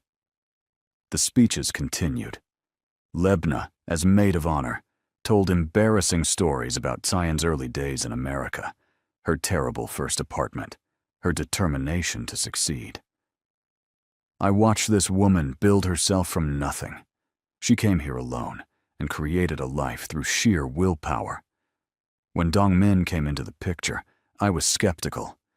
Rich men don't usually see women like us as equals. But he proved me wrong. He sees her exactly as she is. Brilliant, strong, incredible. That's why I knew they'd make it." Dongmin's friend spoke about watching him come alive over the past year, becoming the man he was always meant to be. Love changed him. Xion and Amara changed him, and we're all better for it. As evening fell, fairy lights twinkled across the venue. Dongmin and Taeyeon stood on a balcony, watching their families and friends celebrate below. "Did you ever imagine this?" Xion asked. "That day at the gala when everything started. Did you think we'd end up here?" Dongmin pulled her close. "Honestly, no. I thought maybe a few dates, some fun. I didn't expect to fall completely in love. I didn't expect you to become my entire world." He turned her to face him. "But I'm so glad you are." Every hard moment, every battle we fought, it was worth it to get here. They rejoined the party for the last dance, holding Amara between them as they swayed. Their daughter's giggles mixed with the music, and around them, people snapped photos of the perfect family moment. But the real perfection was in the look Dongmin and Daeon shared over their daughter's head. Understanding, love, partnership.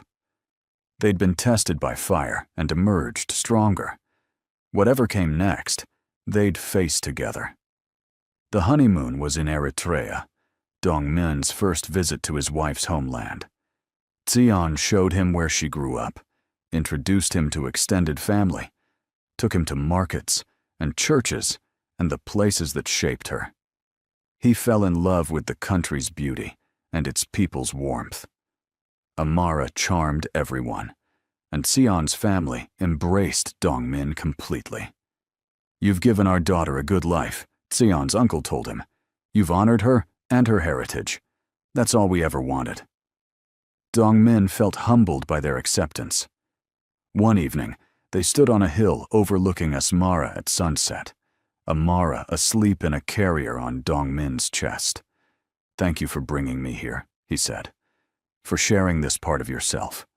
I understand you better now." Xian leaned against him. "You're part of my story now. Every part. I wanted you to see where I come from, what made me who I am." They watched the sun sink below the horizon, painting the sky in oranges and purples. In that moment, surrounded by Xian's history and heritage, Dongmin felt completely at peace. He'd found home, not in a place, but in the people beside him. When they returned to Philadelphia, it was to new beginnings. Dongmin had restructured the company, promoting based on merit and creating a more inclusive culture. Xian's consulting division was thriving, and she'd been featured in several business magazines as an innovator in corporate strategy. But more importantly, their home life was settled and happy. Amara was walking now, getting into everything, keeping them both entertained and exhausted. They'd moved to a larger apartment with space for her to play, and room for the family they hoped to expand someday. Ji-yeon and Chairman Park were regular visitors, doting grandparents who'd learned from their mistakes. The elder Parks had even started a foundation in Amara's name, supporting premature babies and their families. "We can't undo our past failures," Chairman Park told Dongmin, "but we can try to make the future better." Dongmin appreciated the gesture, and more importantly, he appreciated his parents' genuine transformation. They'd moved from controlling to supportive, from judgmental to accepting. It had taken nearly losing everything for them to change, but they had changed. One evening, after putting Amara to bed, Dongmin found Xian in their bedroom, holding the gold bracelet her mother had given her at the wedding. "What are you thinking about?" he asked, joining her on the bed. She smiled. "About how far we've come, about how blessed we are, about how none of this would have happened if I hadn't walked into that gala, or if you hadn't actually seen me." She turned to him. "Do you ever think about that night? How everything could have gone differently?" Dongmin pulled her into his arms. "All the time. And every time I'm grateful it went the way it did." 2 years after the wedding, life had settled into a beautiful rhythm. Amara was 3 years old, bright and curious, speaking a mix of English, Korean, and Tigrinya that delighted everyone. Xian was pregnant again, this time with a healthy, full-term pregnancy that had none of the drama of the first. They'd found out they were having a boy, and Amara was excited about becoming a big sister. "I teach him everything," she declared with complete confidence. Dongmin and Xian exchanged amused glances. Their daughter had inherited her mother's determination and her father's stubbornness in equal measure. The company continued to thrive under Dongmin's leadership. He'd transformed it from a traditional, hierarchical corporation into something more modern and ethical. Xian's division had expanded internationally, and she was recognized as one of the top strategic minds in the industry. But they'd also learned to balance work and family, making sure that success in business didn't come at the cost of time with their children. They had family dinners every night, weekends reserved for Amara, and date nights twice a month where they reconnected as a couple, not just parents. Chairman Park had passed away 6 months earlier, peacefully in his sleep. His death had been sad, but not tragic. He'd lived long enough to see his son happy, to meet both grandchildren, and to make amends for his mistakes. At the funeral, Dong-min had eulogized his father honestly, talking about both his flaws and his growth. He wasn't perfect. He made mistakes that hurt people I love. But he learned. He changed. And in the end, he showed me that it's never too late to become better. Ji-yeon had squeezed his hand, tears streaming down her face. She'd moved closer to them after her husband's death, becoming an integral part of their daily lives. One Saturday morning, Dong-min woke to find Seon already up, standing on the balcony of their new house in the suburbs. They'd bought it 6 months ago, wanting space for their growing family and a yard where the children could play. He wrapped his arms around her from behind, his hands resting on her round belly. "What are you doing up so early?" he murmured into her hair. She leaned back against him. "Just thinking. Remembering. 5 years ago, I was a secretary who thought my life would never change. Now I'm here, married to you, about to have our second child, running my own division. Sometimes it feels like a dream." "It's real," Dong-min assured her. "Every beautiful, messy, perfect bit of it." Their son kicked, making them both laugh. "He's active this morning," Xion said. They'd decided to name him Mateo, honoring Xion's childhood friend, who died when they were young. It felt right to give their son a name that connected him to his mother's past. "I can't wait to meet him," Dong-min said, "though I'm terrified of having 2 kids. Amara alone keeps us on our toes." Xion laughed. "We'll figure it out. We always do." Mateo was born on a sunny spring morning, healthy and perfect. Unlike Amara's traumatic entry into the world, this birth was smooth.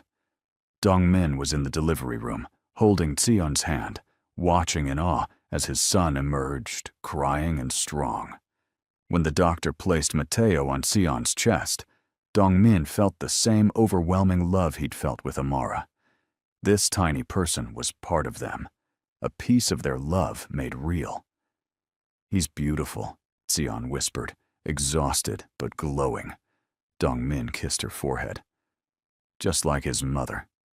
Amara met her brother the next day, treating him with a mixture of curiosity and proprietary affection. "My baby," she declared, patting his head gently. "I protect him." Ji-yeon laughed, tears in her eyes. "You certainly will, sweetheart." The family gathered around the hospital bed, 3 generations united. Xion's mother had flown in from Eritrea, and together with Ji-yeon, the grandmothers cooed over the newest addition. Lebna arrived with balloons and inappropriate jokes that made everyone laugh. It was chaos and love and everything a family should be. Bringing Mateo home was easier than it had been with Amara. They knew what they were doing now, had confidence born of experience. Still, adjusting to 2 children was challenging. Sleepless nights, juggling work and parenting, making sure Amara didn't feel neglected while caring for a newborn. But they made it work, supporting each other, asking for help when needed. Ji-yeon moved into their guest house, providing backup and wisdom. Xion's mother extended her stay, cooking meals and telling stories. It took a village, but they had one. 6 months after Mateo's birth, they threw a big party to celebrate his half-birthday and Amara's 4th. The house was full of people from both cultures, children running everywhere, laughter echoing. Dong-min stood in the kitchen, watching his wife dance with their daughter, while his son napped in a carrier on his chest. This was everything. Not the money, or the company, or the success. This. Family. Love. Belonging. He'd spent 30 years of his life searching for purpose, and found it in the most unexpected place. In a woman who'd walked into a party and changed everything. Sion caught his eye across the room and smiled. That same smile that had captured him 5 years ago.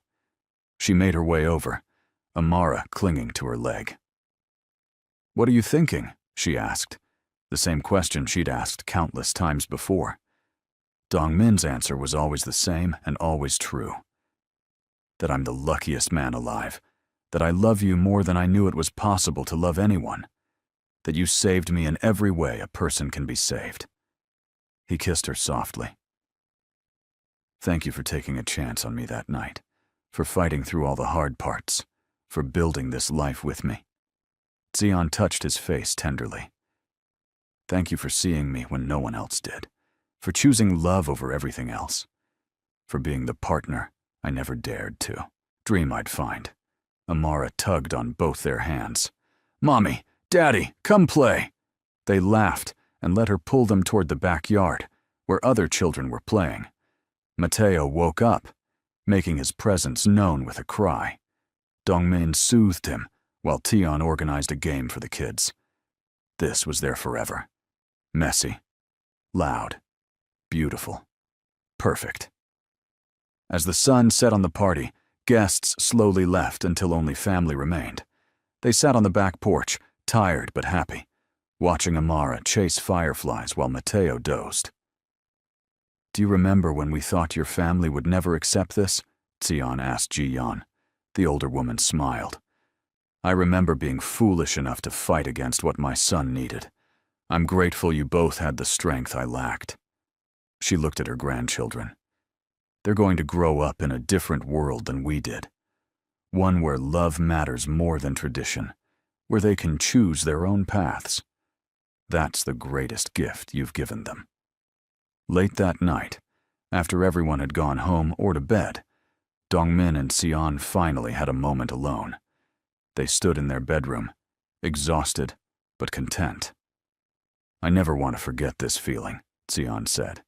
This complete happiness. This sense that we're exactly where we're meant to be. Dongmin pulled her close. We won't, because every day we choose this.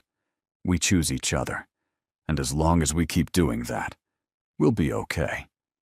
They kissed, slow and sweet, a promise and a celebration. Their forever had just begun, and it was going to be extraordinary. Years passed in a blur of school plays and business trips, skinned knees and promotions, bedtime stories and board meetings. Amara grew into a confident girl who spoke 3 languages and wanted to be a doctor. Mateo was quieter, but equally determined, fascinated by building and creating. Dongmin and Sion navigated parenthood and careers, supporting each other through every challenge. They fought sometimes, disagreed often, but they never stopped choosing each other. Love wasn't always easy, but it was always worth it. On their 10th anniversary, they renewed their vows in a small ceremony with just family. Amara and Mateo stood with them, holding rings.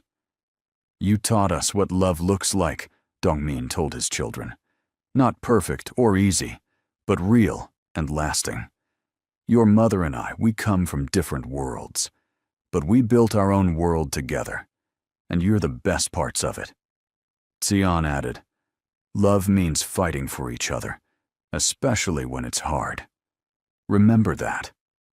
The kids nodded solemnly, not quite understanding but feeling the importance of the moment. Sion had published a book about her journey, From Invisible to Invaluable, Building a Life Against the Odds. It had become a bestseller, inspiring women around the world.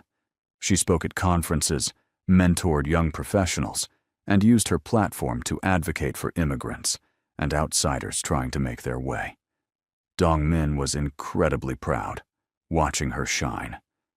You're changing lives, he told her, after one particularly moving speech. She smiled. I'm just sharing what I learned. That you belong wherever you decide to belong. That your worth isn't determined by others' acceptance. That love and determination can overcome almost anything. Dongmin had his own successes. The company had tripled in value under his leadership, but more importantly, it had become known for ethical practices and employee support. He'd created programs for work-life balance, diversity initiatives, and community investment. Business magazines wrote about his innovative approach, but what mattered most to Dongmin was the culture he'd built. People were happy working there. They felt valued.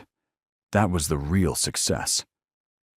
One evening, watching his children play in the backyard while Xian worked on her laptop beside him, Dongmin reflected on the journey that had brought them here. The gala, where he'd first seen her, the fights with his family, Amara's traumatic birth, the wedding, all the moments that had tested and strengthened them. We made it, he said aloud. Xian looked up, understanding immediately. We did. Against all odds, we built something real and lasting. She closed her laptop and moved into his arms. I love our life. I love you. I wouldn't change anything. Their story wasn't unique, but it was theirs. Two people from different worlds who found each other and refused to let go, despite every obstacle. They'd built a family, a home, a legacy. Their children would grow up knowing that love transcended borders and cultures, that determination could overcome prejudice. That family was what you made it. Dongmin and Xian's forever was just beginning, but it was already beautiful, filled with laughter and challenges, growth and joy, and most importantly, love that would never fade. As the sun set on another day, painting the sky in brilliant colors, Dongmin pulled Xian close and whispered, "Here's to forever, my love. To every day we get to choose each other." Xian smiled against his chest, listening to his heartbeat, feeling completely at peace. To forever, she echoed. And in that moment, surrounded by the life they'd built, the children they'd raised, and the love they'd fought for, forever felt absolutely perfect. Thank you so much for joining us on Dongmin and Xian's incredible journey. If you enjoyed this story, please subscribe to our channel and hit that notification bell so you never miss our next romance tale. Drop a comment below telling us what you loved most about their story and where you're watching from. We love hearing from our viewers around the world.